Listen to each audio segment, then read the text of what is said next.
Dabar turėdamas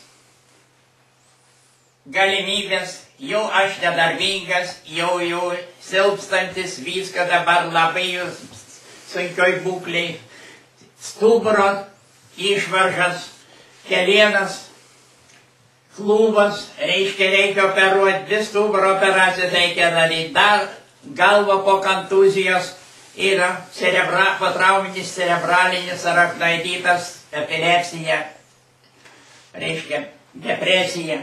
Tai todėl, ką aš galiu dabar, kad man leidžia vaistų pagalba, aš daug skaitau, tai aš randu ramybę. Dabar ypatingai, aš čia gavau, dabar man negavau, bet man padovanoja.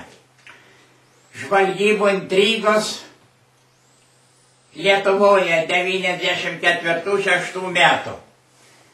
Gintaras Visockas, Kęstutis Kaminskas. Tai aš jose tiek ramybės randu, perskaičiau ir dar tęsiu, ir dar tęsiu.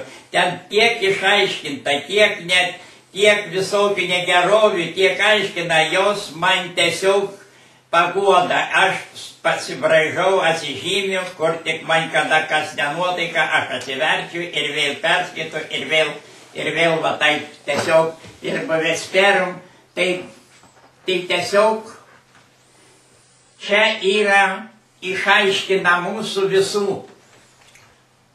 Ten liečiama ne tik prezidentūros, ten negerovės, ten Seimo, vyriausybė, ten tenka ir Putinui, ir Bušui, ten liečiama tokias tarptautinės, tokias visokias ten jų, bet tai labai vertingos knygos. Ir su mielu noru daugiau aš jų gaudantis skaityčiau ir platinčiau ir tiesiog jos man ramybę teikia.